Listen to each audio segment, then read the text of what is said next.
यीशु नाम,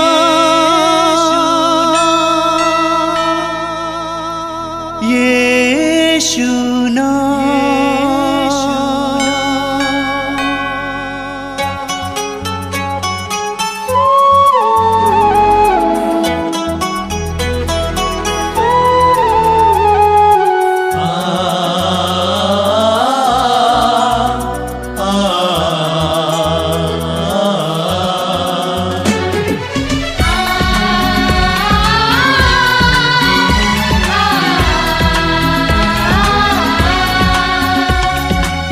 पूरब से पश्चिम तक,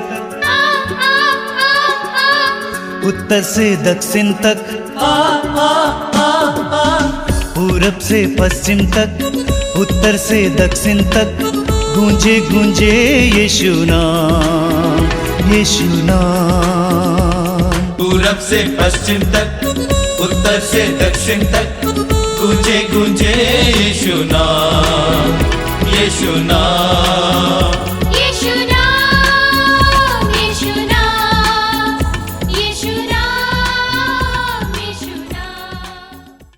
मेरे प्रिय भाई और बहनों, मैं आप सभी का इस मातृधाम सत्संग में बड़े आनंद के साथ स्वागत करता हूं। मेरी ये दृढ़ धारणा है कि इस कार्यक्रम के जरिए आपको और आपके परिवार को बहुत सारी आशीषें प्राप्त हो रही हैं। मैं आपको बधाई देना चाहता हूं कि आप लगातार इस कार्यक्रम को नियमित रूप से देख रहे हैं और मेरा पूर्ण विश्वास है कि ऐसे कार्यक्रमों के जरिए आपके और आपके परिवार में बहुत सारी आशीषें जरूर आएंगी। कभी कभी हमें देखने को नहीं मिलती हैं, लेकिन कुछ समय के बाद हमें एहसास होगा कि कैसे कैसे प्रभु ने हमारे जीवन में कार्य किया है। इस कार्यक्रम को हम शुरू करते हैं स्तुति और आराधना के द्वारा। मैंने आपसे बार बार कहा है, स्तुति और आराधना के द्वारा हम अपने हृदय और मन को प्रभु के वचन को सुनने के लिए खोलते हैं, प्रभु के सानिध्य के लिए खोलते हैं और हम विश्वासियों और मसीहियों को हर परिस्थिति में ईश्वर को धन्यवाद देने की जरूरत है। हमें नबी हबक्कुक के ग्रंथ के अध्याय 3 उसके वाक्य 17 और 18 में पढ़ने को मिलता है। नबी कहते हैं, अंजीर के पेड़ में कलियां नहीं खिलती, दाखबारियां नहीं फलती, जैतून की फसल निराश करती है, खेतों में अनाज नहीं है, भेड़ बकरियों की संख्या कम होती जा रही है और बाड़ों में गाय बैल नहीं रहे, तब भी मैं प्रभु के कारण प्रसन्न होऊंगा और अपने उद्धारक ईश्वर के कारण आनंद मनाऊंगा। यानी सारी परिस्थितियां विपरीत हैं, अनुकूल नहीं है, सारी परिस्थितियां निराश करने वाली हैं। नबी कहते हैं कि ऐसी परिस्थितियों में भी मैं प्रभु को धन्यवाद दूंगा, प्रभु में आनंद मनाऊंगा। तो आइए हम लोग बड़े आनंद के साथ तालियां बजाते हुए मुंह खोलकर हमारे भाई बहन के साथ प्रभु की स्तुति और आराधना में लग जाएं।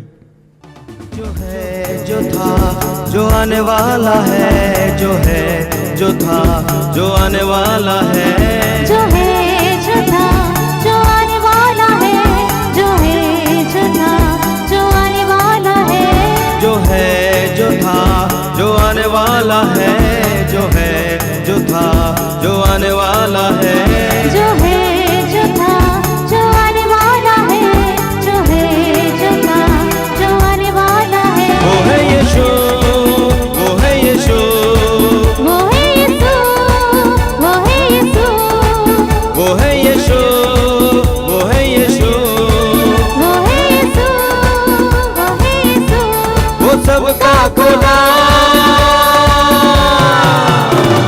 हालेलुया गाओ यीशु नाम, हालेलुया गाओ यीशु नाम, हालेलुया गाओ यीशु नाम है आदि और अंत। हालेलुया गाओ यीशु नाम, हालेलुया गाओ यीशु नाम, हालेलुया गाओ यीशु नाम है आदि और अंत। हालेलुया गाओ यीशु नाम, हालेलुया गाओ यीशु नाम, हालेलुया गाओ यीशु नाम है आदि और अंत। सब मिलकर गाएंगे। हालेलुया गाओ यीशु नाम, हालेलुया गाओ यीशु नाम, हालेलुया गाओ यीशु नाम है आदि और अंत। जिसने रचाई ये दुनिया हमको बनाया उसी ने, जिसने रचाई ये दुनिया, हमको बनाया उसी ने। ओ जिसने रचाई ये दुनिया, हमको बनाया उसी ने, जिसने रचाई ये दुनिया, हमको बनाया उसी ने। मिलने वो आया हम सबको, क्रूस पर चढ़ाया उसी को। मिलने वो आया हम सबको, क्रूस पर चढ़ाया उसी को। हालेलुया गाओ यीशु नाम, हालेलुया गाओ यीशु नाम, हालेलुया गाओ यीशु नाम है आदि और हाथ उठाते हुए। हालेलुया गाओ यीशु नाम, हालेलुया गाओ यीशु नाम, हालेलुया गाओ यीशु नाम और आदि और एक और बार हालेलुया गाओ यीशु नाम, हालेलुया गाओ यीशु नाम, हालेलुया गाओ यीशु नाम है आदि और सब मिलकर। हालेलुया गाओ यीशु नाम, हालेलुया गाओ यीशु नाम, हालेलुया गाओ यीशु नाम हे आदि और अंत। हमको दिया तूने जीवन, हमने दिया कुछ न तुझको। हमको दिया तूने जीवन, हमने दिया कुछ न तुझको। हमने दिया तूने जीवन, हमने दिया कुछ न तुझको। तूने दिया हमको जीवन, हमने दिया कुछ न तुझको। अब मैं चाहूँ बस यीशु को, जिसने किया प्यार सभी को। हमने चाहा बस यीशु को, उसने प्यार किया सभी को। हालेलुया गाओ यीशु नाम, हालेलुया गाओ यीशु नाम, हालेलुया गाओ यीशु नाम है आदि और अंत। गाइए हालेलुया गाओ यीशु नाम, हालेलुया गाओ यीशु नाम, हालेलुया गाओ यीशु नाम हे आदि और और एक बार हालेलुया गाओ यीशु नाम, हालेलुया गाओ यीशु नाम, हालेलुया गाओ यीशु नाम है आदि और अंत।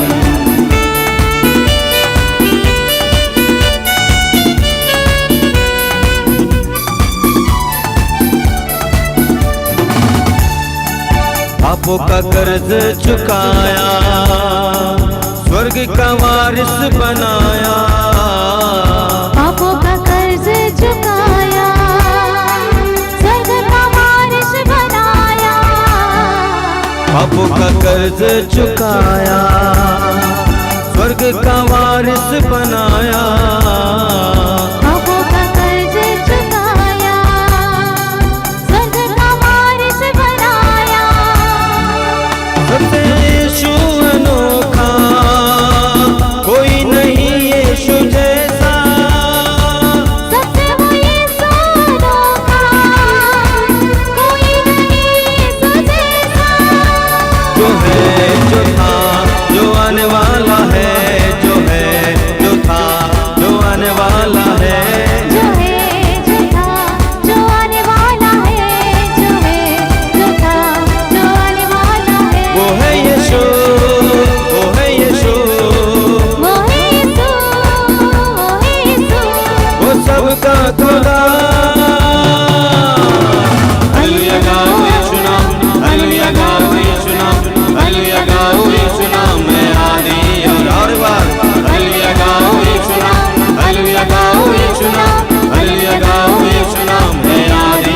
सब मिलकर गाएंगे हालेलुया गाओ यीशु नाम, हालेलुया गाओ यीशु नाम, हालेलुया गाओ यीशु नाम है आदि और hallelujah hallelujah hallelujah hallelujah hallelujah hallelujah. सब मिलकर स्तुति करेंगे ऊंचे स्वर में स्तुति करेंगे। हालेलुया मुंह खोलिए, मुंह खोलिए, प्रभु की स्तुति कीजिए। Hallelujah hallelujah hallelujah hallelujah hallelujah. Yeshu Yeshu Yeshu Yeshu Yeshu तेरी आराधना, तेरी स्तुति, तेरी प्रशंसा। Hallelujah hallelujah hallelujah hallelujah hallelujah hallelujah hallelujah hallelujah hallelujah.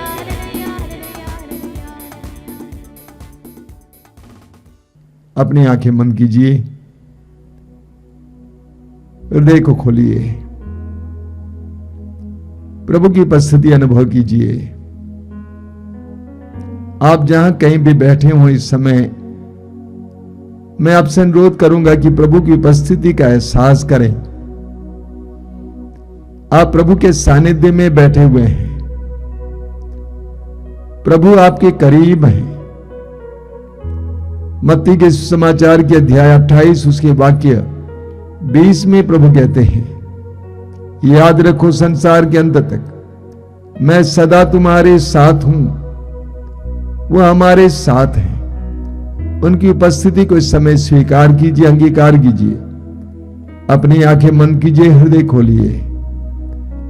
प्रभु के सामने अपने आप को एक नन्हे बालक की तरह लाइए, एक बालिका की तरह लाइए, पूरी तरह से समर्पित, प्रभु के अधीन।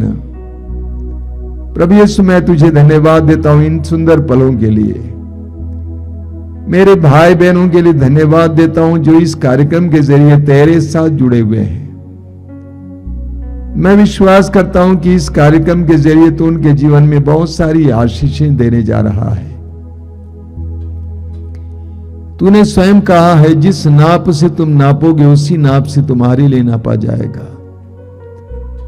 उन्होंने तेरे पवित्र वचनों को सुनने के लिए, तेरी स्तुति करने के लिए समय निकाला है। मैं विश्वास करता हूं तो इसके लिए उनको प्रतिफल देगा। आइए मेरे भाई और बहनों, इस समय अपने जीवन को प्रभु के सामने खोलिए। अपने जीवन की हर परिस्थिति को प्रभु के सामने लाइए। संत पेतरुस समय बताते हैं, आप अपनी सारी चिंताएं उस पर छोड़ दें, क्योंकि वह आपकी सुधि लेता है। वह आपकी सुधि लेने वाला प्रभु है।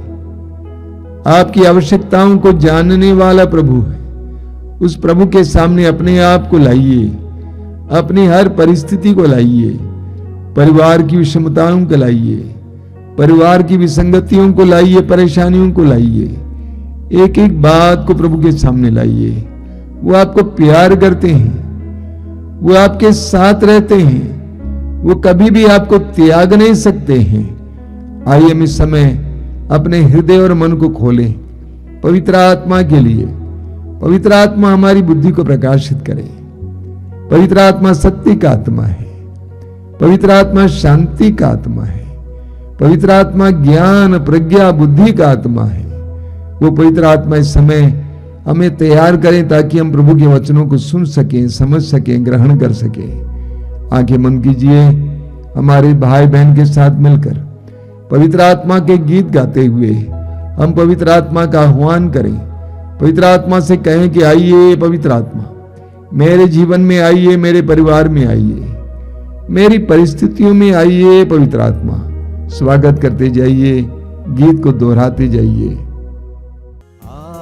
पवित्र आत्मा मेरे दिल में आ। पवित्र आत्मा मेरे दिल में आ। पवित्र आत्मा मेरे दिल में आ।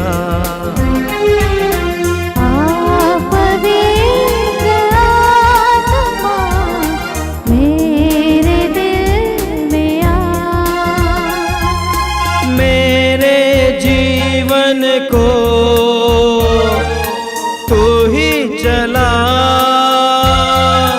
मेरे जीवन को तू ही चला। पवित्र आत्मा मेरे दिल में आ। पवित्र आत्मा मेरे दिल में आ। टूट गया हूँ मैं, जीवन का क्या है भरोसा। टूट गया हूँ मैं, जीवन का क्या है भरोसा। धोखे पर धोखा है सारा जहां, जाऊं तो जाऊं कहां। धोखे पर धोखा है सारा जहां, जाऊं तो जाऊं कहां। पवित्र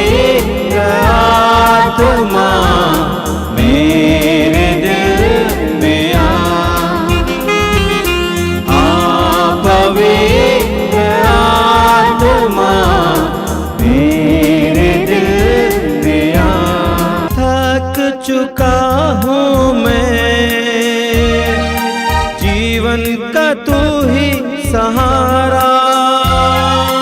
थक चुका हूँ मैं, जीवन का तू ही सहारा। थक चुका हूँ मैं, जीवन का तू ही सहारा। थक चुका हूँ मैं, जीवन का तू ही सहारा। जीवन के सफर में तू ही मसीहा, जाऊं तो जाऊं कहाँ। जीवन के सफर में तू ही मसीहा, जाऊं तो जाऊं कहाँ। पवित्र आत्मा मेरे दिल में पवित्र आत्मा मेरे दिल में मेरे दिल में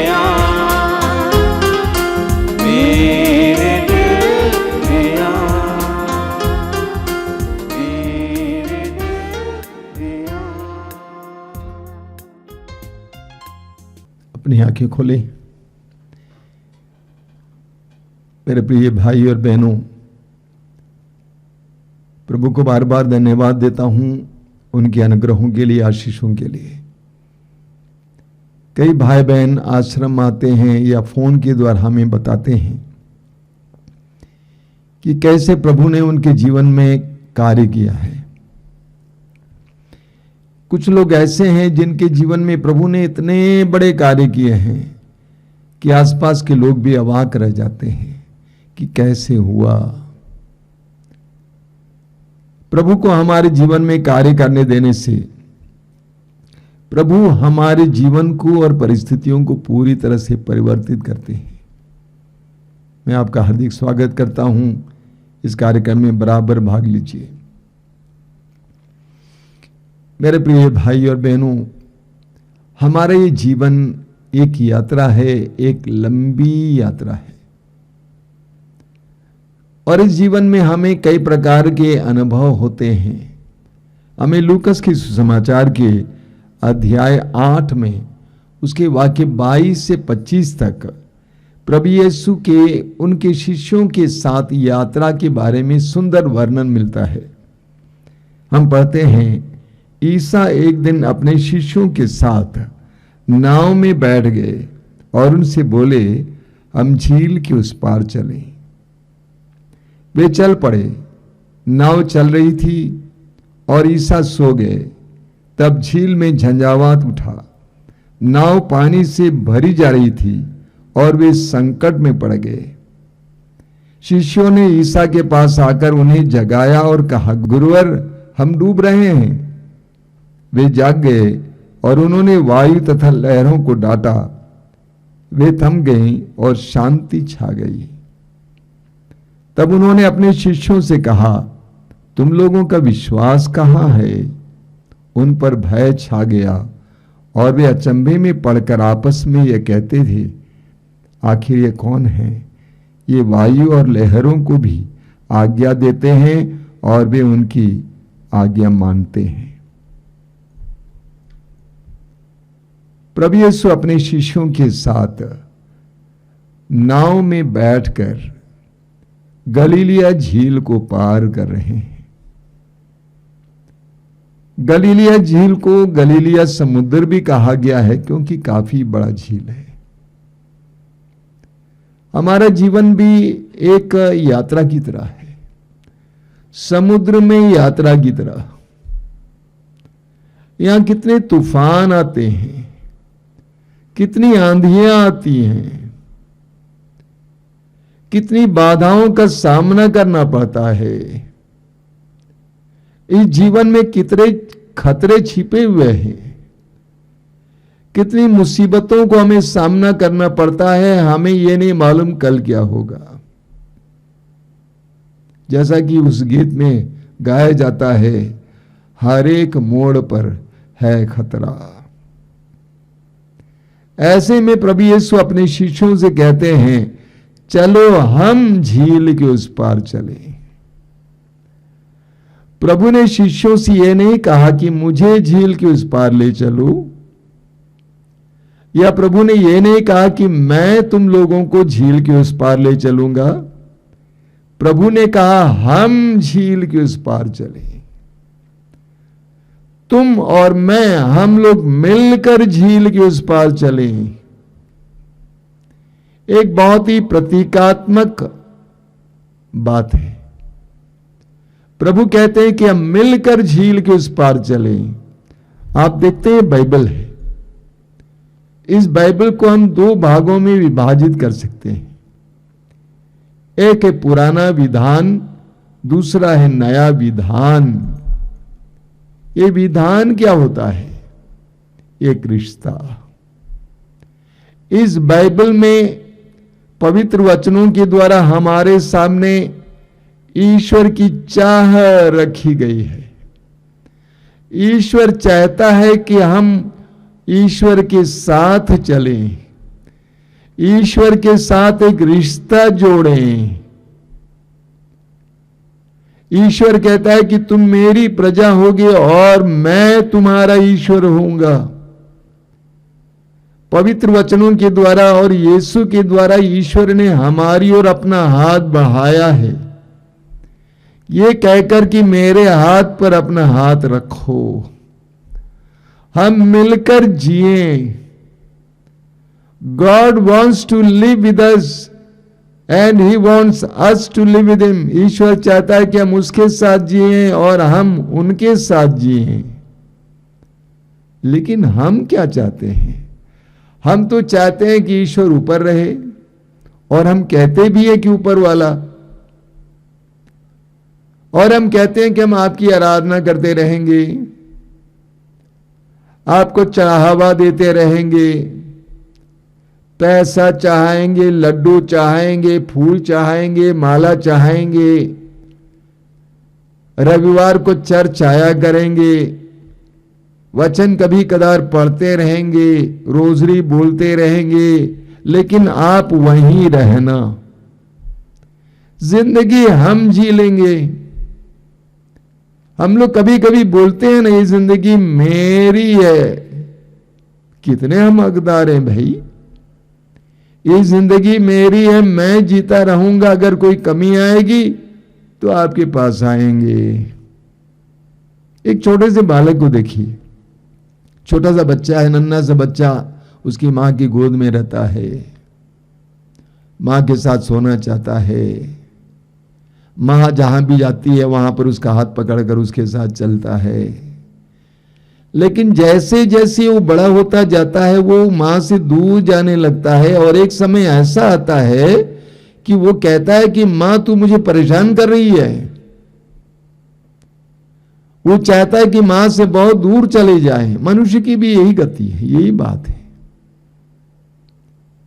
हम ईश्वर से दूर अलग अपना जीवन स्वयं जीना चाहते हैं। प्रभु यीशु कहते हैं हम झील के उस पार चलें। बाइबल में ईश्वर को इमैनुअल कहा गया है। इमैनुअल का अर्थ है ईश्वर हमारे साथ। ईश्वर हमारे साथ, ईश्वर हमारे साथ रहना चाहता है, कार्य करना चाहता है। हमें इब्राहिम के जीवन में देखने को मिलता है, इब्राहिम ने पग पग पर ईश्वर की अगुवाई का अनुभव किया। मूसा ने पग पग पर ईश्वर की अगुवाई का अनुभव किया। हम इस्राएली जनता के जीवन में देखते हैं, मिस्र देश की गुलामी से बचकर कनान देश की ओर आते समय, हम पढ़ेंगे निर्गमन ग्रंथ के अध्याय 13 वाक्य 21 में, ईश्वर उनके साथ रहा। कैसे? रात को आग के खंभे के रूप में और दिन को बादल के रूप में। इस्राएलियों ने ईश्वर की उपस्थिति का एहसास किया अपने जीवन में, अपनी यात्रा में, और ईश्वर के संरक्षण का अनुभव किया। हम स्तोत्र 121 उसके वाक्य 5 में पढ़ते हैं कि वो छाया की तरह तुम्हारे दाहिने विराजमान है। क्या आप अपनी छाया से बच सकते हैं? हम जहां जाते हैं वहां पे हमारी छाया रहती है। उसी तरह स्तोत्रकार कहता है कि ईश्वर छाया की तरह तुम्हारे दाहिने रहता है। प्रभु कहते हैं हम झील की उस पार चले, तुम और हम मिलकर। यूहन्ना के सुसमाचार के अध्याय 15 के दूसरे हिस्से में प्रभु कहते हैं मुझसे अलग रहकर तुम कुछ भी नहीं कर सकती। मुझसे अलग रहकर तुम कुछ भी नहीं कर सकते। हम चाहते हैं कि हम अपनी जिंदगी स्वयं जिए, लेकिन प्रभु कहते हैं कि मुझसे अलग रहकर तुम कुछ भी नहीं कर सकते, क्योंकि तुम डाली हो और मैं लता हूं। अगर तुम मुझसे जुड़े नहीं रहोगे तो तुम सूख जाओगे, तुम जला दिए जाओगे। लूकास के सुसमाचार के अध्याय 11 वाक्य 23 में प्रभु कहते हैं जो मेरे साथ नहीं बटोरता है वो बिखेरता है। जो मेरे साथ नहीं बटोरता है वह बिखेरता है। तो प्रभु यीशु कहते हैं चलो हम झील के उस पार चलें। एक विश्वासी की जिंदगी, एक मसीही की जिंदगी यीशु के साथ यात्रा है। और इस समुद्र में आंधियां आती हैं, लहरें ऊपर उठती हैं, पानी आ जाता है। बताइए क्या हमारे जीवन में भी ऐसा अनुभव नहीं होता है? अचानक हमारी जिंदगी में भी कैसे झंझावात उठते हैं। सब कुछ सही चल रहा था, कल ही एक परिवार आया था मेरे सामने रो रहा था। सब कुछ बहुत अच्छा चल रहा था, अचानक आंधी आ गई, झंझावात उठा। अचानक विपत्ति आ जाती है, अचानक रोग आ जाते हैं, अचानक संकट टूट पड़ते हैं। ये संभव है, होता है। हमें बाइबल में अय्यूब के बारे में पढ़ने को मिलता है, जोब के बारे में, जो प्रभु का भक्त था, धनी था, नौकर चाकर थे, किसी चीज की कमी नहीं थी। लेकिन हम पढ़ते हैं कि अचानक उसके ऊपर शैतान के द्वारा विपत्ति पर विपत्ति भेजी गई, उसकी संपत्ति लूटी गई, उसके सारे बच्चे भी दबकर मर गए। तब भी अय्यूब का विश्वास टूटता नहीं है। वचन में लिखा हुआ है तब भी वो अपने मुंह से पाप नहीं किया। उसने कहा प्रभु ने दिया था, प्रभु ने वापस लिया, प्रभु का नाम धन्य है। एक विश्वासी की जिंदगी समुद्र में यात्रा की तरह है।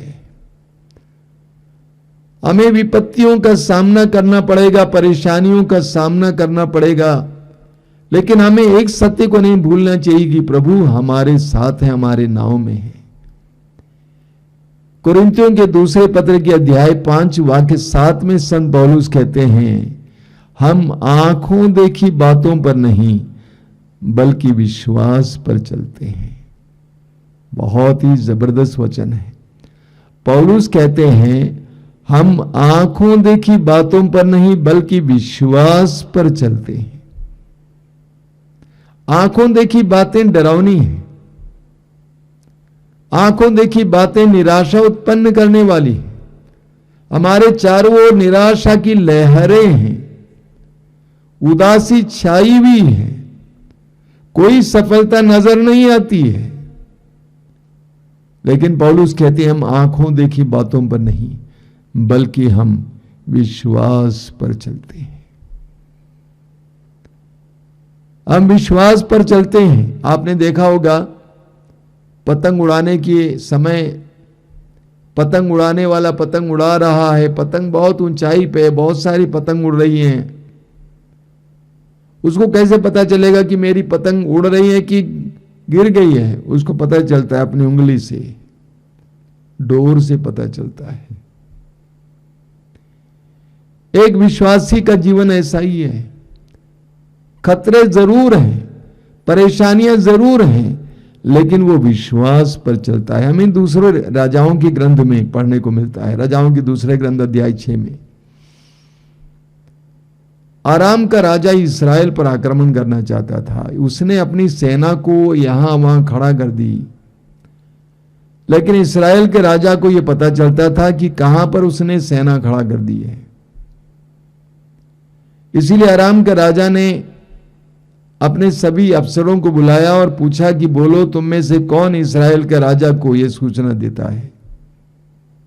तो उनमें से एक ने कहा, महाराज, हम में से कोई भी आपके खिलाफ नहीं है, लेकिन आप एक सच्चाई जानिए, इस्राएल में एक नबी है जो आप शयन कक्ष में बोलते हैं वो भी उसको पता चलता है, यानी जहां पे आप सोते हैं वहां बोलते हैं वो भी उसको पता चल जाता है।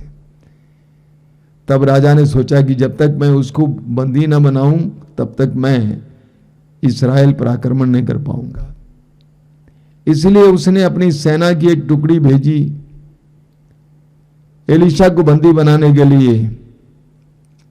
सुबह का समय था, एलीशा का नौकर बाहर निकला, घर से बाहर निकला। उसने देखा कि वे लोग चारों ओर से दुश्मन की सेना से घिर गए हैं। ढेर सारे सैनिक खड़े थे। यह देखकर वो डरता हुआ अंदर आ जाता है और एलीशा से कहता है कि गुरुवर, हम मर गए, हमारे चारों ओर हमारे दुश्मन की सेना खड़ी है। एलीशा ने उससे कहा, डरो नहीं, उससे भी बड़ी सेना हमारी सुरक्षा में खड़ी है। एलीशा के नौकर ने सोचा कि गुरुवर पागल तो नहीं हुए हैं। तब एलीशा ने प्रार्थना की, हे प्रभु, इस युवक की आंखों को खोल दीजिए।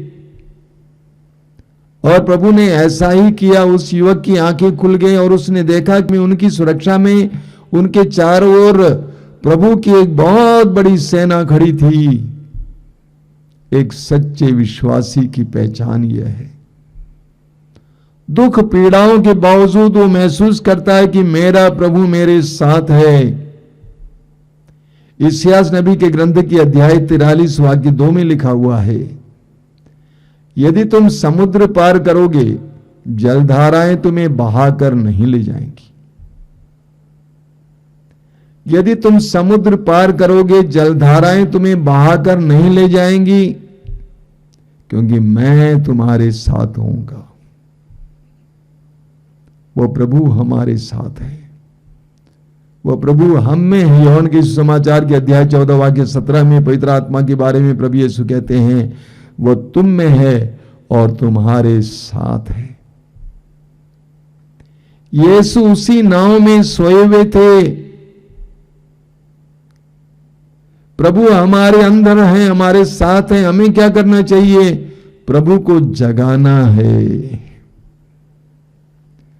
हमें प्रभु को जगाना है। शिष्यों ने प्रभु को जगाया। अक्सर हम प्रभु को सोने देते हैं, प्रभु को जाग कर क्रियाशील होने नहीं देते हैं। हम प्रभु से कहते हैं सोए रहिए, हम संभाल लेंगे, जब परेशानी आएगी तो हम आपको बुला लेंगे। ये तो हो रहा हमारे जीवन में। अक्सर हमारे जीवन में देखने को मिलता है कि हम यीशु को अपने नौकर बना रखे हैं। जब आवश्यकता होती है तो बुलाते हैं, आवश्यकता नहीं होती है तो जाने देते हैं। यीशु को अपना मालिक बनाना चाहिए। कई बार मैंने आपसे कहा, यीशु को अपने मालिक बनाने की आवश्यकता है। तो शिष्यों ने यीशु को जगाया। हमें ऐसी परिस्थितियों में प्रभु को जगाने की जरूरत है। कल एक युवक मेरे कमरे में आया था, विश्वासी हैं। उसने कहा कि मेरे बड़े भाई का बच्चा बीमार है, कई दिनों से बीमार है। तो उसने उसको सुझाव दिया कि प्रतिदिन आश्रम से ज्यादा दूर नहीं रहते वे लोग, प्रतिदिन आप और आपकी पत्नी दोनों मिलके अपने बच्चों को लेकर सुबह मिसा के लिए जाइए, और वे आने लगे। परिस्थितियां बिगड़ते समय हमारा काम घबराना नहीं है, बल्कि हमें प्रभु को जगाना है। प्रभु हमारे साथ, उनको जगाना है। शिष्यों ने प्रभु को जगाया और अपनी परिस्थिति को प्रभु के हाथों में समर्पित किया। कहा कि प्रभु हम डूब रहे हैं, हमें बचाइए। प्रभु ने परिस्थिति को अपने हाथ में लिया। मेरे प्रिय भाई और बहनों, हम विश्वासियों और मसीहियों के लिए सबसे कठिन काम है समर्पण करना। हम समर्पित करना नहीं चाहते हैं। हम फूल चढ़ाना चाहते हैं, बत्ती चढ़ाना चाहते हैं, पैसा चढ़ाना चाहते हैं, लाखों देने को तैयार होते हैं, लेकिन परिस्थिति को प्रभु के हाथ में समर्पित करने को तैयार नहीं होते हैं। क्योंकि हमारे दिमाग में लिखा हुआ है कि प्रभु क्या जाने, प्रभु कैसे कर सकते हैं। यह असंभव सी बात है। हमें परिस्थिति को प्रभु के हाथ में समर्पित करने की आवश्यकता है। हम प्रेरित चरित्र के अध्याय 12 में पढ़ते हैं कि राजा हेरोद ने प्रभु यीशु के शिष्यों में से एक याकूब को मार डाला तो सभी यहूदी बड़े खुश हो गए। हेरोद ने सोचा कि इन मसीहियों के यानी इन यीशु के शिष्यों के अगुआ को पकड़ लेता हूं। पेतरुस को पकड़ लिया, उसको बंदी बना लिया और बंदी गृह के अंदर के कमरे में डाल दिया। और पेतरुस के चारों ओर 16 सैनिक खड़े थे। अब ऐसी परिस्थिति में कलीसिया क्या करती? कुछ नहीं कर सकती। जब राजा ने ही बंदी बनाया है तो कौन छुड़ा सकता है? यानी परिस्थिति बिल्कुल विकट थी। इसके बावजूद वचन में हम पढ़ते हैं कि रात के समय विश्वासी लोग जाग कर प्रार्थना कर रहे थे, प्रभु को जगा रहे थे। नतीजा क्या हुआ? चमत्कारी ढंग से पेतरुस जेल से बाहर आ जाता है। स्तोत्र 37 वाक्य 5 में लिखा हुआ है। स्तोत्र 37 वाक्य 5 वचन में लिखा हुआ है, आप अपना जीवन प्रभु को अर्पित करें, उस पर विश्वास रखें, उस पर भरोसा रखें और वह आपकी रक्षा करेगा। अपना जीवन प्रभु को अर्पित करो, उस पर भरोसा रखो, वह तुम्हारी रक्षा करेगा। शिष्यों ने अपनी परिस्थिति को प्रभु के हाथ में समर्पित किया। अब जो तुमको करना है तुम कर। पेतरुस का पहला पत्र अध्याय 5 वाक्य 7 में लिखा हुआ संत पेतरुस कहते हैं, आप अपनी सारी चिंताएं उस पर छोड़ दें। आप अपनी सारी चिंताएं उस पर छोड़ दें, वह आपकी सुधि लेता है। आप अपनी सारी चिंताएं उस पर छोड़ दें, वह आपकी सुधि लेता है। हमें यही करना है, प्रभु को जगाना और अपनी परिस्थिति को प्रभु के हाथ में सौंप देना है। जब शिष्यों ने अपनी परिस्थिति को प्रभु के हाथ में सौंप दिया तो उसका नतीजा क्या था? वचन में लिखा हुआ है, पूर्ण शांति छा गई। जब हम अपनी परिस्थिति को प्रभु के हाथ में समर्पित करते हैं तो प्रभु उसको अपने नियंत्रण में ले लेते हैं और शांति छा जाती है। प्रभु ने उनसे एक सवाल किया। वो सवाल क्या था? तुम्हारा विश्वास कहां है? तुम्हारा विश्वास कहां है? तुम इतने दिन से मेरे साथ रहे, तुमने देखा कि अंधों ने देखना शुरू किया, बहरे सुनना शुरू किए, गूंगे बोलने लगे, लंगड़े चलने लगे। तुमने बड़े बड़े चिन्ह और चमत्कारों को देखा, इसके बावजूद तुम्हारा विश्वास कहां है? इस परिस्थिति में तुम्हारा विश्वास काम नहीं आया। लूकास अध्याय 17 वाक्य 6 में प्रभु कहते हैं, यदि तुम्हारा विश्वास राई के दाने के बराबर भी होता और तुम इस शहतूत के पेड़ से कहते उखड़ कर समुद्र में लग जाओ, तुम्हारी बात को मान लेता। योहान के सुसमाचार के अध्याय 11 वाक्य 40 में प्रभु कहते हैं, यदि तुम विश्वास करोगी तो तुम परमेश्वर की महिमा देखोगी। मार्कुस के सुसमाचार के अध्याय 9 वाक्य 23 में प्रभु यीशु कहते हैं कि विश्वास करने वालों के लिए कुछ भी असंभव नहीं है। प्रभु ने पूछा, तुम्हारा विश्वास कहां है? दुख, विपत्ति, पीड़ाएं आती हैं, क्या उस समय हमारा विश्वास कोई काम आता है? दुख, पीड़ाएं, विपत्ति इत्यादि हमारे विश्वास की परख का समय है, पहचान का समय है। जिस तरह हम लोग सोने को रगड़ कर देखते हैं कि असली है कि नकली है, उसी तरह हमारे जीवन में भी दुख, विपत्तियां एक तरह से हमें रगड़ने की प्रक्रिया है, जिसके द्वारा पता चलता है कि नकली है कि असली है। तो प्रभु पूछते हैं कि तुम्हारा विश्वास कहां है? पेतरुस का पहला पत्र अध्याय 5 वाक्य 8 में हम पढ़ते हैं कि आप जागते रहें, आपका शत्रु शैतान दहाड़ते सिंह की तरह विचरता है, ढूंढते रहता है कि इसे फाड़ खाएं। वाक्य 9 में संत पेतरुस कहते हैं आप विश्वास में दृढ़ होकर उसका सामना करें। आप विश्वास में दृढ़ होकर शैतान का सामना करें, विपत्तियों का सामना करें, परेशानियों का सामना करें, विश्वास में दृढ़ होकर ये करें। प्रभु ने पूछा कि तुम्हारा विश्वास कहां है? मेरे प्रिय भाई और बहनों, शिष्यों के साथ यीशु रहे, नाव में यीशु थे, इसलिए वे बच गए, डूबने से बच गए। मैं अंत में बोलना चाहता हूं, हमारी नाव में भी यीशु को होना चाहिए।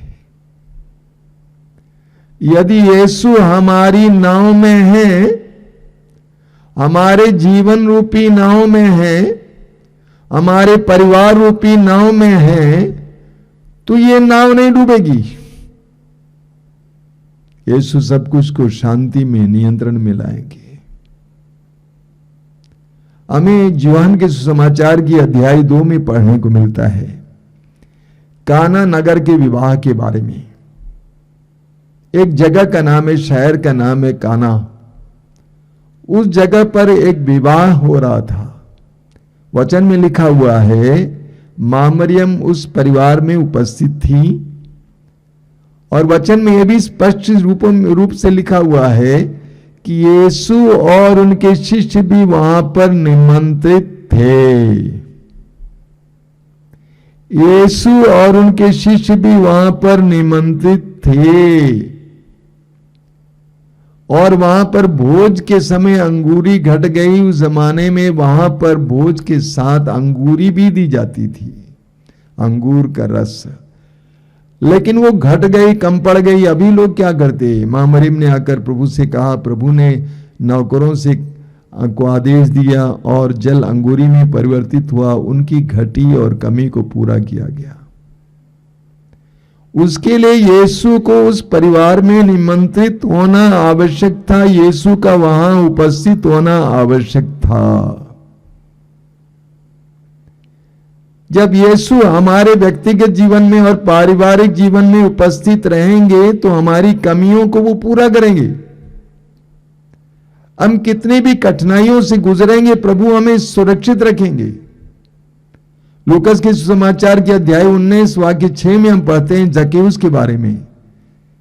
जक्केउस यीशु को देखने के लिए पेड़ की डाली पर बैठा हुआ था। यीशु ने जक्केउस को देखा और कहा कि जक्केउस जल्दी नीचे उतर आओ, और प्रभु ने कहा आज मुझे तुम्हारे यहां ठहरना है। जक्केउस पापी ठहराया गया था, समाज उसको पापी समझता था, लेकिन पवित्र प्रभु ने कहा कि मुझे तुम्हारे यहां ठहरना है। वचन में लिखा हुआ है लूकस अध्याय 19 वाक्य 6 में, जक्केउस ने बड़े आनंद के साथ यीशु को अपने घर में स्वागत किया, और नतीजा हमें आगे पढ़ने को मिलता है कि यीशु ने घोषित किया आज इस घर में मुक्ति आई है। यीशु का मेरे जीवन में, मेरे परिवार के जीवन में उपस्थित होना अनिवार्य है, ताकि हम भी मुक्ति का एहसास करें। हमें भी यीशु को बड़े आनंद के साथ अपने घर पे, अपने परिवार में और अपने जीवन में स्वागत करने की आवश्यकता है। मत्ती के सुसमाचार के अध्याय 18 वाक्य 20 में प्रभु यीशु कहते हैं, जहां 2 या 3 मेरे नाम पर इकट्ठे होते हैं उनके बीच मैं उपस्थित रहता हूं। यीशु को स्वागत करने का ये एक महान तरीका है, यीशु के नाम पर इकट्ठे होना। जहां 2 या 3 मेरे नाम पर इकट्ठे होते हैं, उनके बीच में उपस्थित रहता हूं। जब परिवार में प्रभु के साथ जुड़ जाते हैं, उस समय यीशु वहां पर उपस्थित रहते हैं।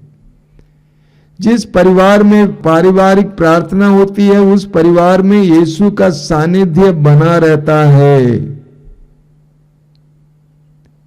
यिर्मयाह नबी के ग्रंथ के अध्याय 29 वाक्य 13 और 14 में कहते हैं, यदि तुम मुझे पुकारोगे, मैं तुम्हारी प्रार्थना सुनूंगा।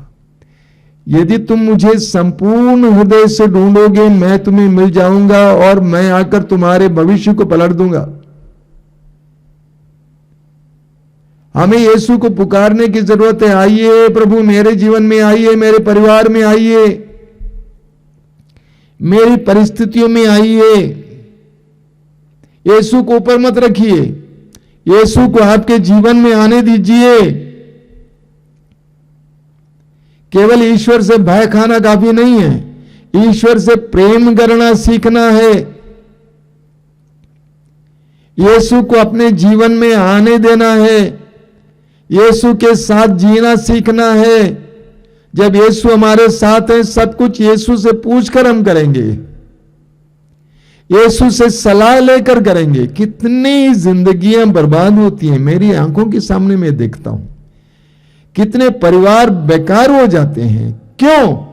क्योंकि हम यीशु को हमारे जीवन में कार्य करने नहीं देना चाहते हैं। बड़ी अजीब परिस्थिति है। मैं देखता हूं बहुत सारे लोग क्या क्या चाहने के लिए तत्पर होते हैं, लेकिन यीशु को उनके साथ सहचर बनकर, संगी बनकर, साथी बनकर वे जीना नहीं चाहते हैं। एक बहुत सुंदर गीत है, जीवन का साथी बनकर मेरे साथ चलेंगे यीशु। यीशु इस संसार में इसीलिए आए हैं, शब्द ने देह धारण किया ताकि हमारे बीच रहें, और आज भी वो पवित्र आत्मा के द्वारा हमारे बीच हैं। हम उनकी उपस्थिति महसूस करें और अपनी जिंदगी को उनके साथ जिए। प्रभु से बोलिए कि प्रभु मेरे साथ चलिए। आप सुन रहे हैं कि मैं जोर से बोल रहा हूं। क्यों जोर से बोल रहा हूं? क्योंकि मैं ये महसूस करता हूं, जब तक यीशु के साथ आप चलेंगे, किसी बात की कमी नहीं होगी। प्रभु सब कुछ को अपने नियंत्रण में ले लेंगे। लेकिन हमारी ये बुरी आदत है कि हम चाहते हैं कि यीशु ऊपर रहें और हम सिर्फ पूजा करते रहें। प्रभु यीशु ने कहा, स्वर्ग से उतरी हुई जीवंत रोटी मैं हूं, तुम्हें मुझे खाना होगा, मुझे अपनाना होगा, हृदयंगम करना होगा, मुझे अपने शरीर और अपने जीवन का हिस्सा बनाना होगा। प्रभु यीशु कहते हैं, चलो हम झील के उस पार चले, हम झील के उस पार चले। आइए हम प्रार्थना करें। प्रभु हम तुझे धन्यवाद देते हैं सुंदर समय के लिए, तेरे पवित्र वचनों के लिए धन्यवाद देते हैं प्रभु, तेरे आह्वान के लिए धन्यवाद देते हैं। तू चाहता है कि तू हमारे साथ रहे, हमारे साथ काम करे, हमारे साथ कार्य करे। हम इस सत्य को आज तक समझ नहीं पाए हैं। हम अक्सर तेरी आराधना और तेरी पूजा की ही बात सोचते हैं। हम ये नहीं सोचते हैं कि तुझे अपने जीवन का हिस्सा बना ले, अपने परिवार का सदस्य बना ले, अपने जीवन का अंग बना ले। प्रभु यीशु तू चाहता है कि हमारे साथ रहे, निरंतर हमारे साथ रहे। हमें सत्य को जानने की कृपा दीजिए। जीवन की कठिनाइयों में, आंधी तूफानों में इस सत्य को जानने की कृपा दीजिए कि तू हमारे साथ है, और तुझे जगाए रखने की कृपा दीजिए। आइए आइए जीवन रोटी आइए, आइए आइए जीवन रोटी आइए, आइए आइए जीवन रोटी आइए, आइए आइए जीवन रोटी आइए। दिल में समा जाइए,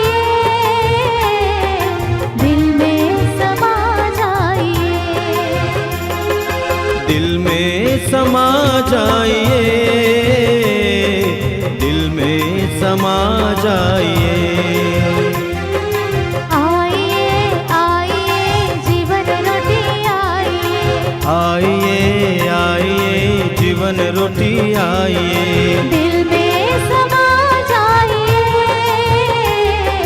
दिल में समा जाइए, दिल में समा जाइए, दिल में समा जाइए। आइए आइए जीवन रोटी आइए, आइए आइए जीवन रोटी आइए। तुम हो प्रभु स्वर्ग का राज, हम तो दर्शन के भूखे जन्म से अभागे। तुम हो प्रभु स्वर्ग का राज, हम तो दर्शन के भूखे जन्म से अभागे। तुम हो प्रभु स्वर्ग का राज, हम तो दर्शन के भूखे जन्म से अभागे। तुम हो प्रभु स्वर्ग का राज, हम तो दर्शन के भूखे जन्म से अभागे। तन मन को शांत करने आ जाइए, रग रग में प्राण भरने आ जाइए। तन मन को शांत करने आ जाइए, रग रग में प्राण भरने आ जाइए। तन मन को शांत करने आ जाइए, रग रग में प्राण भरने आ जाइए। तन मन को शांत करने आ जाइए, रग रग में प्राण भरने आ जाइए। आइए आइए जीवन रोटी आइए, आइए आइए जीवन रोटी आइए। दिल में समा जाइए, दिल में समा जाइए, दिल में समा जाइए, दिल में समा जाइए। सपनों की दुनिया में खोए हुए हैं, माया से जकड़े और भटके हुए हैं। सपनों की दुनिया में खोए हुए हैं, माया से जकड़े और भटके हुए हैं। सपनों की दुनिया में खोए हुए हैं, माया से जकड़े और भटके हुए हैं। सपनों की दुनिया में खोए हुए हैं, माया से जकड़े और भटके हुए हैं। पाप शाप काटने प्रभु आइए, दीप प्रेम का जलाने आ जाइए। पाप शाप काटने प्रभु आइए, दीप प्रेम का जलाने आ जाइए। पाप शाप काटने प्रभु आइए, दीप प्रेम का जलाने आ जाइए। पाप शाप काटने प्रभु आइए, दीप प्रेम का जलाने आ जाइए। आइए आइए जीवन रोटी आइए, आइए आइए जीवन रोटी आइए। आइए हम प्रभु की आराधना में लग जाएं। सर्वशक्तिमान, सामर्थ्यवान,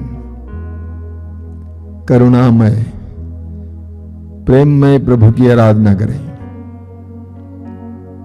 अपनी आंखें बंद रखिए और इन पवित्र क्षणों में प्रभु के साथ जुड़ जाइए।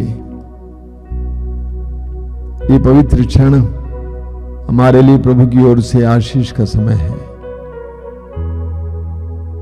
प्रभु यीशु ने कहा, यदि तुम विश्वास करोगे तो तुम परमेश्वर की महिमा देखोगे। हम अपने विश्वास के द्वारा परमेश्वर की महिमा अपने जीवन में देखेंगे। अपने हृदय और मन को इस समय एकाग्र कीजिए, प्रभु पे लगाइए। वो आपको प्रेम करते हैं, वो आपके जीवन की एक एक बात को जानते हैं, वो आपकी आवश्यकताओं को जानते हैं। अपने आप को प्रभु के सामने दीन बनाइए, प्रभु के अधीन हो जाइए। नन्हे बच्चों की तरह प्रभु के सामने आइए। प्रभु ने स्वयं कहा है, जब तक तुम बदल कर नन्हे शिशुओं की तरह नहीं बनोगे, तब तक तुम ईश्वर के राज में प्रवेश नहीं करोगे। हम बच्चों की तरह प्रभु के पास आए, बड़ी उम्मीदों के साथ आए, विश्वास और भरोसे के साथ आए। अंधों को आंखें देने वाले, बहरों को सुनने के लिए शक्ति देने वाले, गूंगों को वाणी देने वाले, लंगड़ों को चलाने वाले, कोढ़ियों को चंगा करने वाले, मृतकों को जिलाने वाले उस महान प्रभु की उपस्थिति महसूस करें। अपने आप को प्रभु के सामने छोटा बनाएं, विनीत बनाएं, अपने जीवन की सारी पीड़ाओं को प्रभु के सामने रखें।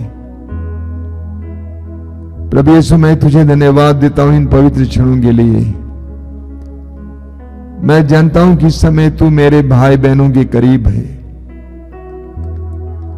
मैं जानता हूं कि वे तेरी उपस्थिति महसूस कर रहे हैं। प्रभु यीशु, तूने कहा है, जो मेरे पास आता है मैं उसे कभी नहीं ठुकराऊंगा। तेरी इस महान प्रतिज्ञा पर मैं भरोसा रखता हूं। एक एक भाई बहन को तेरे सामने लाता हूं। उन पर दया करना यीशु, उनके आंसुओं को पोंछ डालना यीशु, उनके डर को भगाना यीशु, हर प्रकार की उत्कंठा को अपनाना यीशु, उनकी योजनाओं को अपना बनाना यीशु। आइए मेरे भाई और बहनों, इस समय हम विश्वास और भरोसे के साथ, बड़ी उम्मीदों के साथ प्रभु की स्तुति और आराधना में लग जाएं। प्रभु यीशु ने कहा कि ईश्वर आत्मा और उसके आराधकों को चाहिए आत्मा और सच्चाई से उसकी आराधना करें। आइए हम हृदय की गहराई से, जीवन की सच्चाई से प्रभु की आराधना करें। मैं आपसे अनुरोध करूंगा कि आप इस समय विश्वास करना कि यीशु इस समय आपके करीब है। यीशु आपके लिए कार्य कर रहे हैं। विश्वास और भरोसे के साथ हम लोग इस समय प्रभु की स्तुति करेंगे। सभी स्वर्गदूतों संतों के साथ हम प्रभु की स्तुति और आराधना करेंगे। बोलिए hallelujah, hallelujah, hallelujah, hallelujah, hallelujah, hallelujah, hallelujah. Hallelujah. मैं सारे हृदय से प्रभु की आराधना करता हूँ। प्रभु की आराधना करता हूँ। मैं सच्चे हृदय से प्रभु की आराधना करता हूँ। प्रभु की आराधना करता हूँ। हे दयालु पिता, दयालु पिता, तेरे पुत्र यीशु के लिए, तेरे पुत्र यीशु के लिए मैं तुझे धन्यवाद देता हूँ। मैं तुझे धन्यवाद देता हूँ। Hallelujah, hallelujah, hallelujah, hallelujah, hallelujah. Hallelujah. हे दयालु पिता, हे दयालु पिता, तेरे पुत्र यीशु के तेरे पुत्र यीशु के मृत्यु और पुनरुत्थान के लिए मृत्यु और पुनरुत्थान के मैं लिए तुझे धन्यवाद देता हूँ। मैं तुझे धन्यवाद देता हूँ। हमें प्रकाश में लाने के लिए, हमें प्रकाश में लाने के लिए, हमारे डर को मिटाने के लिए, हमारे डर को मिटाने के लिए, हमारे पाप को मिटाने के लिए, हमारे पाप को मिटाने अपने के लिए, पुत्र को इस संसार में भेजने के लिए अपने पुत्र को इस संसार में भेजने के मैं लिए तुझे धन्यवाद देता हूँ। मैं तुझे धन्यवाद hallelujah, hallelujah, hallelujah, hallelujah, hallelujah, hallelujah, hallelujah. Hallelujah. हे प्रभु यीशु, हे प्रभु यीशु, मेरे जीवन में आइए, मेरे जीवन में आइए, मेरे परिवार में मेरे आइए, परिवार में आइए, मुझे संगति देने, मुझे संगति देने, मेरे साथ चलने मेरे साथ चलने, आइए प्रभु यीशु। आइए प्रभु Yeshu. Hallelujah, hallelujah, hallelujah. Hallelujah. तेरे आत्मा के द्वारा तेरे आत्मा के मुझे द्वारा तेरा सानिध्य दीजिए। मुझे तेरा सानिध्य दीजिए। Hallelujah, hallelujah, hallelujah, hallelujah, hallelujah, hallelujah, hallelujah, hallelujah, hallelujah. Hallelujah. सारी सृष्टि के साथ, सारे सृष्टि के साथ, सारी सृष्टि के साथ, सारे सृष्टि के साथ, सारे जीव जंतुओं के साथ, सारे जीव जंतुओं के साथ, कलीसिया के साथ, कलीसिया के सभी साथ, विश्वासियों के साथ सभी विश्वासियों मैं के तेरी साथ, आराधना करता हूँ। मैं तेरी आराधना मैं करता तेरी हूँ। स्तुति करता हूँ। मैं तेरी स्तुति करता हूँ। Hallelujah, hallelujah, hallelujah. हालेलुया। ऊंची आवाज में प्रभु की स्तुति करते जाएंगे। Hallelujah hallelujah hallelujah hallelujah hallelujah hallelujah hallelujah hallelujah आराधना आराधना आराधना आराधना आराधना आराधना आराधना आराधना आराधना आराधना आराधना आराधना आराधना आराधना आराधना आराधना आराधना। यीशु के चरणों में आराधना करें। यीशु के चरणों में आराधना करें। यीशु के चरणों में आराधना करें। यीशु के चरणों में आराधना करें। हाथों को उठा के हम आराधना करें। हाथों को उठा के हम आराधना करें। हाथों को उठा के हम आराधना करें। हाथों को उठा के हम आराधना करें। यीशु के चरणों में आराधना करें। सब मिलकर गाएं। यीशु के चरणों में आराधना करें। घुटनों पे आके हम आराधना करें। घुटनों पे आके हम आराधना करें। घुटनों पे आके हम आराधना करें। घुटनों पे आके हम आराधना करें। आत्मा से भर के हम आराधना करें। आत्मा से भर के हम आराधना करें। यीशु के चरणों में आराधना करें। यीशु के चरणों में आराधना करें।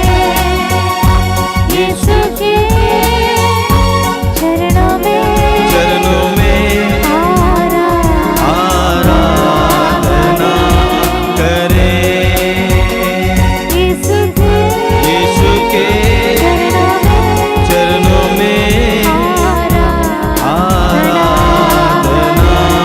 करें। आराधना करें। आराधना करें।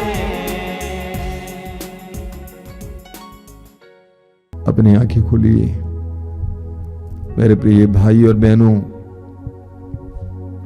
हम सुसमाचार में पढ़ते हैं कि प्रभु यीशु ने बड़े बड़े चिन्ह और चमत्कार प्रकट किए, रोगियों को चंगा किए, अंधों को आंखें दी, बहरों को सुनने की शक्ति दी, गूंगों को वाणी दी, मृतकों को जिलाया।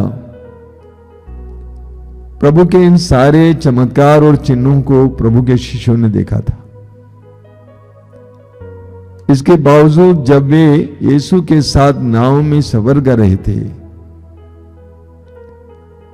जब नाव डगमगाने लगे, उनका विश्वास भी डगमगाने लगा। वे भूल गए कि जिसने 5 रोटियों से 5,000 से भी ज्यादा लोगों को खिलाया था, वह उनकी नाव में उपस्थित है। हमारे जीवन में भी कभी कभी ऐसा होता है। हमारी आंखों से हमने प्रभु के चमत्कार और चिन्हों को देखा है। इसके बावजूद जब विपत्तियां आती हैं, परेशानी आती हैं, दुख आ जाते हैं, तो हमारा भी विश्वास डगमगाने लगता है, हमारा भी विश्वास टूटने लगता है। हम भी सोचने लगते हैं कि प्रभु ने हमें छोड़ दिया है, त्याग दिया है। वास्तव में प्रभु यीशु उस नाव में सो रहे थे, सुसमाचार में लिखा हुआ है। लेकिन मैं तो सोचता हूं कि उस परिस्थिति में यीशु कैसे सो पाते, और यीशु आलसी तो थे नहीं, तो वे सो नहीं रहे थे, लेकिन वे सोने का अभिनय कर रहे थे और उस समय का इंतजार कर रहे थे जब शिष्य उनके पास आएंगे और उन्हें जगाएंगे और कहेंगे, प्रभु हमें बचाइए। हमारे जीवन में जब पीड़ाएं आती हैं, विपत्तियां आती हैं, हमें इस बात को भूलना नहीं, जैसा कि स्तोत्रकार कहता है स्तोत्र 34 में, प्रभु दुखियों से दूर नहीं है, वो हमसे दूर नहीं है, लेकिन वो उस आवाज के इंतजार में है, उस पुकार के इंतजार में है। स्तोत्रकार कहता है, स्तोत्र में प्रभु कहते हैं स्तोत्र 50 में, संकट के समय मुझे पुकारो, मेरी दुहाई दो, मैं तुम्हें बचाऊंगा, तेरा उद्धार करूंगा और तुम मेरा सम्मान करोगे। तो प्रभु हमारी आवाज को सुनना चाहते हैं। क्यों? क्योंकि प्रभु ने हमें स्वतंत्र बनाया है। हम स्वतंत्र हैं। हम प्रभु को पुकार भी सकते हैं, नहीं पुकार भी सकते हैं। हम निराशा में डूब भी सकते हैं या प्रभु के सहारे का भरोसा भी रख सकते हैं। हमारे जीवन में हमें एक बात को समझने की आवश्यकता है कि दुख, विपत्तियां और परेशानियां, संकट, यही संसार की रीत है और किसी न किसी तरह से वह हमारे जीवन में आ सकते हैं। इन सारे क्षणों में हमें एक बात को याद रखना है कि प्रभु हमारे साथ है और प्रभु को जगाना है, प्रभु के सामने अपनी सारी बातों को रखना है और प्रभु के जवाब के इंतजार करना है, प्रभु के कार्य के इंतजार करना है।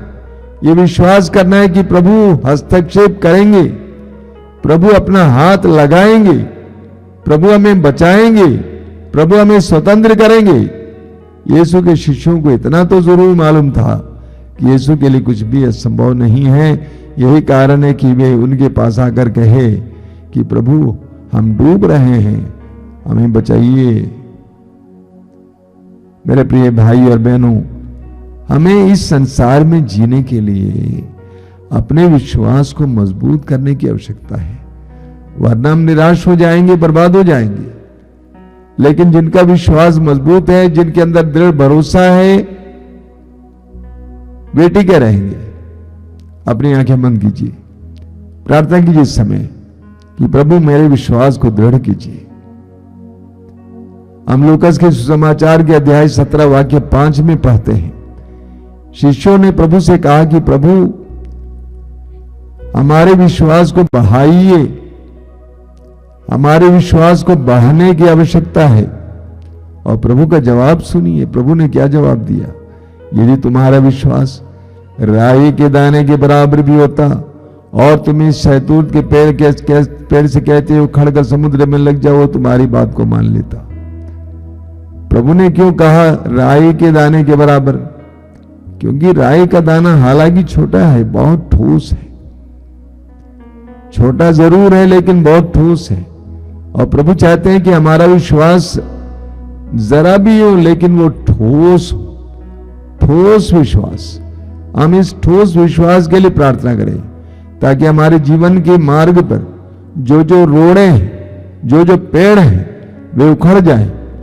इसके लिए प्रार्थना करेंगे, दोनों हाथों को ऊपर उठाते हुए सच्चे दृढ़ विश्वास के लिए प्रार्थना करते हुए प्रभु की स्तुति करते जाएंगे। Hallelujah hallelujah hallelujah hallelujah hallelujah hallelujah hallelujah hallelujah hallelujah hallelujah hallelujah hallelujah hallelujah hallelujah hallelujah hallelujah hallelujah.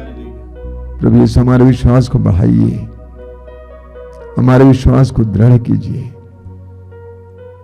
आइए मेरे भाई और बहनों, इस समय हम लोग हमारे बीच में जितने रोगी हैं उनके लिए प्रार्थना करेंगे। और मैं अनुरोध करूंगा जितने भी भाई बहन जो रोगी हैं, अलग अलग प्रकार के रोगों से पीड़ित हैं, वे इस समय अपने रोगों को प्रभु को समर्पित करेंगे।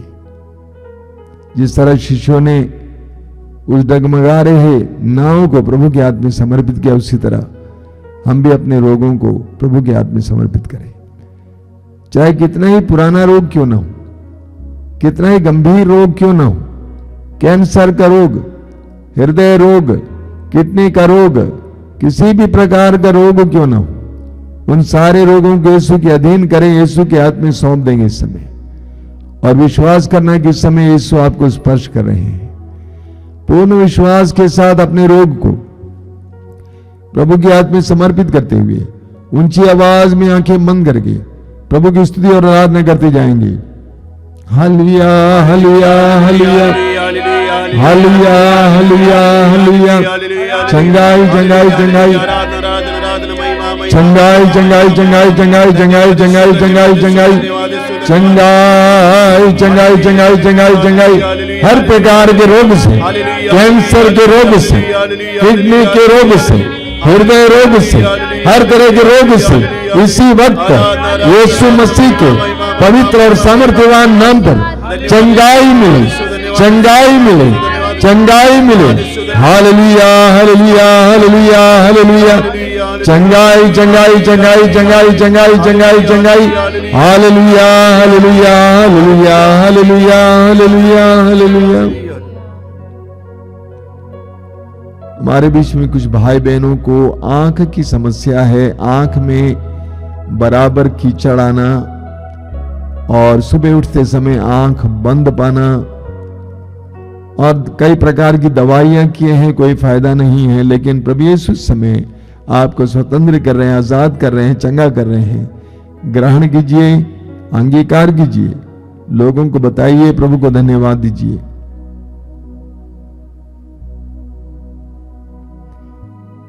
कई परिवार तंगी में जी रहे हैं, मेहनत करने के बावजूद गरीबी है परिवार में, बनता नहीं है, बच्चों को पढ़ा नहीं पाते हैं। ऐसे तंगी में जी रहे कई परिवारों को प्रभु सहारा दे रहे हैं। जिस तरह पेतरुस पानी में डूब रहे थे, उस समय पुकार कर कहा कि प्रभु बचाइए, और प्रभु ने सहारा दिया। उसी तरह तंगी में जी रहे कई परिवारों को प्रभु इस समय सहारा दे रहे हैं, उनको छुड़ा रहे हैं।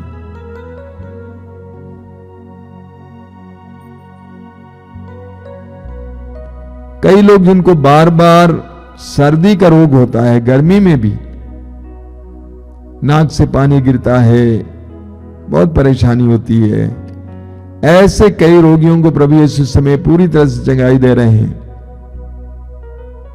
प्रभु को धन्यवाद दीजिए, अंगीकार कीजिए, ग्रहण कीजिए।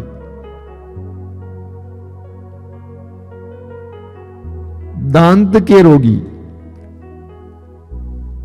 दांत में परेशानी, यानी कुछ भी खाना वगैरह मुश्किल होता है, चबाना मुश्किल होता है, खट्टी चीजें कभी चबा नहीं सकते हैं, ऐसे दांत के रोगी प्रभु यीशु आपको छुटकारा दे रहे हैं। प्रभु को धन्यवाद दीजिए और ग्रहण कीजिए।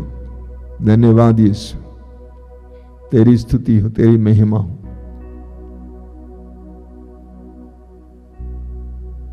अपनी आंखें खोलिए।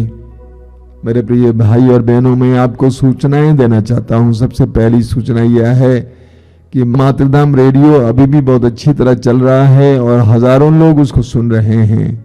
मैं आप सभी से अनुरोध करूंगा कि आप भी जरूर सुने, प्रभु की आशीष पाएं। YouTube चैनल के द्वारा जो जो कार्यक्रम होते हैं, सुबह 5 बजे रोज की रोटी, दोपहर को 3 बजे करुणा माला लाइव, शाम को 7 बजे कृपाधारा लाइव और रात को 8:30 बजे आशीर्वाद। इसके अलावा हर मंगलवार को शाम को 5 बजे युवकों के लिए, युवतियों के लिए विशेष कार्यक्रम। शुक्रवार को शाम को 6 बजे पवित्र रक्ताभिषेक प्रार्थना।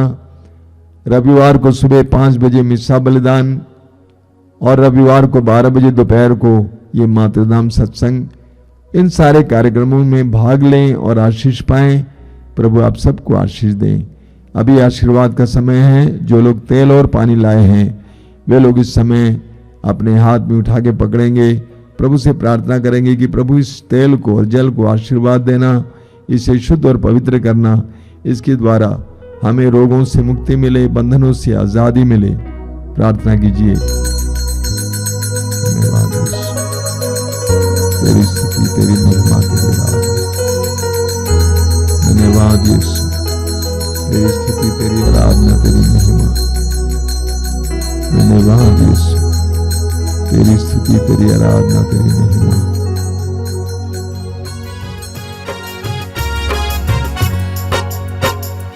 धन्य धन्य आबा, धन्य धन्य आबा, धन्य धन्य आबा तेरा नाम। धन्य धन्य आबा, धन्य धन्य आबा, धन्य धन्य आबा तेरा नाम। धन्य धन्य आबा, धन्य धन्य आबा, धन्य धन्य आबा तेरा नाम। धन्य धन्य आबा, धन्य धन्य आबा, धन्य धन्य आबा तेरा नाम। धन्य धन्य यीशु, धन्य धन्य यीशु, धन्य धन्य यीशु तेरा नाम। धन्य धन्य यीशु, धन्य धन्य यीशु, धन्य धन्य यीशु तेरा नाम।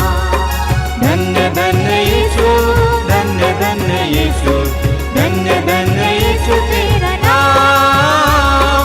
धन्य धन्य यीशु, धन्य धन्य यीशु,